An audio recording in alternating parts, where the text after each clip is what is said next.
వీక్షకులందరికీ నమస్కారం. 2026వ సంవత్సరం ఆంగ్ల నూతన సంవత్సరాది కన్యారాశి వారికి ఏ విధమైనటువంటి ఫలితాలను ఇవ్వబోతూ ఉన్నది అనేటువంటి విషయాన్ని ఈ వీడియో ద్వారా క్లుప్తంగా తెలుసుకునేటువంటి ప్రయత్నం చేద్దాం. ఇందులో ఇది మన పండగ కాదు, ఆంగ్ల సంవత్సరం అనేటువంటిది. అయినప్పటికీ గ్రెగేరియన్ క్యాలెండర్లో మారినటువంటి తేదీలు సంవత్సరాల వల్ల చాలా మంది అడుగుతూ ఉంటారు, ఈ కొత్త సంవత్సరం మరి ఎలా ఉంటుందండి, ఏంటంటే పరిస్థితులు. వారి గురించి కుతూహలం కోసం చెప్పడమే తప్పితే ఉగాది రోజునే అసలైనటువంటి పంచాంగ శ్రవణము. అయితే కొంతమంది అతిశయోక్తితోటి మధ్యన జ్యోతిష్యం ఎలా తయారైందంటే, అబ్బాయి మనం మోడర్న్ గా ఉన్నాము, లేదా వాళ్ళ వేషధారణ అంటే పక్క వాళ్ళ గురించి కామెంట్ చేయాలన్న ఉద్దేశం కాదు, కానీ వాళ్ళ మాటలు అంటే ఇప్పుడు ఈ ఆంగ్ల సంవత్సరంలోనే ఆదాయ వ్యయాలు, రాజపూజ్య అవమానాలు, ఇలా అనేక రకాలుగా మాట్లాడుతూ ఉన్నారు. లగ్నం అంటే ఏంటో కూడా తెలియనటువంటి వారు గోచారాన్ని లగ్నంతో ఫలితాలు చెప్తూ ఉంటారు కొంతమంది. దీంట్లో గజకేసరి యోగం అంటాడు ఒకడు, భారతంలోనేమో భరతుడు, రామాయణంలోనేమో ఇలా ఏదో సామెత ఉంటుంది చూడండి. అలాగా అసలు లగ్నానికి గోచారానికి సంబంధం ఏంటో, లేకపోతేనేమో బుధాదిత్య యోగం ఏంటో, గజకేసరి యోగం ఏంటో, ఈ 3 రోజుల్లో మీరు కోటీశ్వరులు అవడం ఏంటో మరి నాకు తెలియదు, కానీ ఇవన్నీ వచ్చాయి. అయితే ఇది మీరు ఖండించండి. ఎప్పుడూ కూడా జ్యోతిషం అనేటువంటిది నవ్వుల పాలు కాకుండా ఉండాలి అంటే అటువంటి వారిని మీరు ఖండించాలి. రాజపూజ్య అవమానాలు ఎవడైతే చెప్తున్నాడో వాడిని ఖండించండి. ఇక ఈ ఆంగ్ల సంవత్సరంలో కన్యా రాశి వారికి ఏ గ్రహాలు యోగిస్తూ ఉన్నాయి? ఇక్కడ 6వ స్థానమందు రాహువు అనుకూలమైనటువంటి గ్రహం. ఈ సంవత్సరం మొత్తం మీద షష్ఠరాహువు చాలా యోగించేటువంటి గ్రహంగా చెప్పవచ్చును. 6వ స్థానమందు రాహువు ఇచ్చేటువంటి బలం ముందు ఇక ఏ బలము కూడా సరిపోదు, అంత బలమైనటువంటి గ్రహం. ఆ ఫలితం మనం మాట్లాడుకుందాం. ఇక కంటక శని, 7వ స్థానమందు శనేశ్వరుడు. ఆయన వక్రిస్తారు, మామూలుగా ఉంటారు, ఏదైనా 7వ స్థానాన్ని వదిలిపెట్టరు. అయితే కొంతమంది ఏమో మళ్ళీ శని వక్రించినప్పుడు ఒక వీడియో తీస్తాడు, మామూలుగా ఉన్నప్పుడు ఇంకో వీడియో తీస్తాడు, అది ఇష్టం. అసలు ఈ ఫలితాలు ఎక్కడ చెప్పబడ్డాయి? ఒక శ్లోకం చెప్పమంటే ఎవరికి రాదు. సరే, ఆ విషయాలను పక్కన పెడితే ఈ శనేశ్వరుడు మొత్తము కూడా 7వ స్థానం అందే ఫలితాన్ని ఇస్తున్నారు. అది కంటక శని, అదంత అనుకూలమో కాదు, ప్రతికూలమో కాదు, మిశ్రమ ఫలితాలు. ఇక జూన్ నెల 2వ తారీఖు వరకు గురువు దశమ కేంద్రమందు ఫలితాన్ని ఇస్తారు.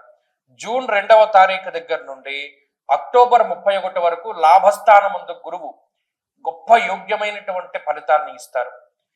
అక్టోబర్ 31 తర్వాత 12వ స్థానంలోకి వచ్చి అర్ధశుభుడుగా గురుడు ఫలితాన్ని ఇస్తాడు. అంటే ఓవరాల్ గా గ్రహస్థితిని చూసుకుంటే ఒక 55% వరకు మనం కన్యా రాశి వారికి శుభ ఫలితాలని ఆశించవచ్చు. ఎందుకు 55%? గురువు యోగంగా ఉన్నారు, రాహు విపరీతమైనటువంటి యోగంగా ఉన్నారు. ఇక్కడ గోచారంలో ఎప్పుడు బలం ఎక్కడ అంటే, పాపగ్రహాలు ఎప్పుడైతే గొప్పగా యోగిస్తాయో, శుభగ్రహాలు విపరీతంగా శుభ ఫలితాలను ఇవ్వడం కన్నా పాపగ్రహం ఫలితాన్ని ఇవ్వడం గొప్ప విషయం. కాబట్టి గౌర్భూమి శత్రునాలాభం షష్ఠ స్థానగతే పని అన్నది శాస్త్రం. ఇప్పుడు కన్యారాశి వారికి గత సంవత్సరంలో కానీ ఈ సంవత్సరంలో కానీ బలం, ప్రధానమైనటువంటి బలం రాహువు. ఈ సంవత్సరంలో గురుబలం అనేటువంటిది యాడెడ్ అడ్వాంటేజ్ గా మనం చెప్పుకోవచ్చును. యశోవృద్ధిర్ బలం తేజ సర్వత్ర విజయ సుఖం శత్రునాశ మంత్రసిద్ధి అన్నారు. చూడండి, కొంతమంది ఏమంటే నేను అనేక రకాల కష్టాల్లో ఉన్నాను, నేను ఏం పూజ చేసినా, ఏ మంత్ర జపం చేసినా నాకు అంత ఫలితం రావట్లేదు, డబ్బు అయితే ఖర్చు అవుతుంది కానీ దానివల్ల రిజల్ట్ లేదని బాధపడుతూ ఉంటారు. కానీ ఇప్పుడు చూడండి, మంత్రసిద్ధి అనేటువంటి మాట మాట్లాడారు. ఈ గురువు యొక్క బలం ఎప్పుడైతే పెరుగుతుందో గతంలో చేసినటువంటి పూజల తాలూకు ఫలితాలు కూడా కన్యా రాశి వారు పొందగలుగుతారు. మంత్రసిద్ధి అన్నారు.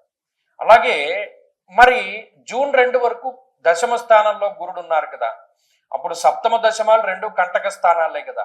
ఆ 2 గ్రహాలు కూడా అంత యోగించవు శని గురులు. అప్పుడు ఏ విధమైన పరిస్థితి ఉంటుందంటే, ఓ సంవత్సరం ప్రారంభం జనవరి 1 నుండి జూన్ 2 వరకు కూడా చూసుకుంటే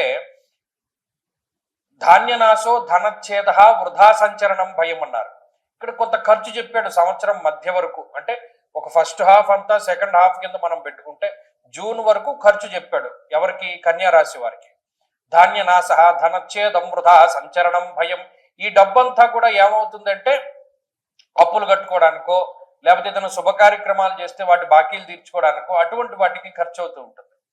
అలాగే అనవసరంగా కొన్ని సార్లు ధనాన్ని ఖర్చు పెట్టవలసినటువంటి పరిస్థితులు ఏర్పడతాయి.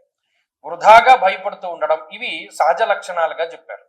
అలాగే ఇక్కడ ఇంకొక మంచి విషయం ఏమిటి అంటే ఉద్యోగపరమైనటువంటి మార్పులు. ఉద్యోగ మార్పు ద్వారా దేశాంతరవాసం చేయగలిగేటువంటి శక్తిని ఈ గ్రహస్థితి ఇస్తుంది. అంటే విదేశీయానం చేయగలగడము, లేదా విదేశాల్లో స్థిరపడము, లేదా విదేశాల్లో ఉండేటువంటి వారికి అక్కడ ఏదైనా గుర్తింపు లభిస్తూ ఉండడం. కొంతమంది ఏదైనా మాకు ఇక్కడ సిటిజన్షిప్ రావాలండి, లేకపోతే ఏమో ఇక్కడ ఉద్యోగం రావాలండి, ఇక్కడ వ్యాపారానికి ఫలానాది కావాలండి అని అడుగుతూ ఉంటారు. అటువంటివన్నీ కూడా అక్కడ ఏర్పడడానికి వాటికి కన్యా రాశి వారికి అవకాశం ఉన్నది. ఇది ఏ సందర్భంలో, ఏ నెలల మధ్యలో అంటే జూన్ 2 నుండి అక్టోబర్ 31 మధ్యలో అప్పుడు జరుగుతుంది. అలాగే ఈ లోపల వేరే ప్రాంతం వెళ్ళడానికి, వేరే దేశం వెళ్ళడానికి చేసుకునేటువంటి సన్నాహాలు ఇవన్నీ కూడా చక్కగా ముందుకు సాగుతూ ఉంటాయి. వాటి వల్ల ఏమి ఇబ్బంది లేదు. ఇక ఉద్యోగ వ్యాపారాలు మధ్యస్థంగా ఉంటాయి. ఇక్కడ విపరీతమైనటువంటి లాభము లేదు, విపరీతమైనటువంటి నష్టము లేదు. వచ్చినటువంటిది గెటాన్ అవడానికి సరిపోతూ ఉంటుంది. అలాగే సంపాదించినటువంటి డబ్బు, ధనం అది నిల్వ చేయడంలో కొంత ఇది ఉంటుంది, జాప్యం ఉంటుంది. ఎందుకంటే మరి ఖర్చులు కనబడుతున్నాయని చెప్పాం కదా. అలాగే ఇంకొక ముఖ్యమైనటువంటి విషయం ఏంటంటే ఉద్యోగపరమైనటువంటి విషయాల్లో కొన్ని క్రియాశీలకమైన మార్పులు జరుగుతాయి. అంటే ఉద్యోగం పని వేళల్లో కానివ్వండి, లేకపోతే ఉద్యోగ సంబంధమైనటువంటి విషయాలు, పనిచేసేటువంటి కంపెనీల్లో మార్పు కానివ్వండి, ఇలా ఏదైనా తీసుకున్నా వాటిలో అనేక రకాలైనటువంటి మార్పులు జరగడానికి అవకాశం ఉంటుంది. ఇలా కన్యా రాశి వారికి ఉండేటువంటి పరిస్థితుల్లో ముఖ్యంగా ఆర్థిక సంబంధమైన విషయాలు కూడా ప్రభావితం అవుతాయి ఈ గ్రహస్థితి వల్ల. శత్రువుల వల్ల లాభాన్ని పొందగలిగేటువంటి గ్రహస్థితి, అలాగే శత్రువుల వల్ల లబ్ధి పొందేటువంటి పరిస్థితి ఈ సంవత్సరం కనబడుతుంది. అది మీరు గుర్తుపెట్టుకుంటే ఖచ్చితంగా మీరు అనుకుంటారు అప్పుడు. అలాగే భూ సంబంధమైనటువంటి విషయాలు ఒక కొలిక్కి రావడం, న్యాయస్థాన సంబంధమైనటువంటి విషయాలు ఒక కొలిక్కి రావడం, ఇటువంటివన్నీ కూడా ఈ సంవత్సరంలో కన్యా రాశి వారు చూడవచ్చును. అలాగే కుటుంబపరమైన విషయాలు, విద్యా సంబంధమైన విషయాలు, అలాగే ఆరోగ్య సంబంధమైనటువంటి విషయాలు కూడా మధ్యస్థంగా ఉన్నాయి. వీటిల్లో ఏ విధమైనటువంటి ఇబ్బంది లేదు.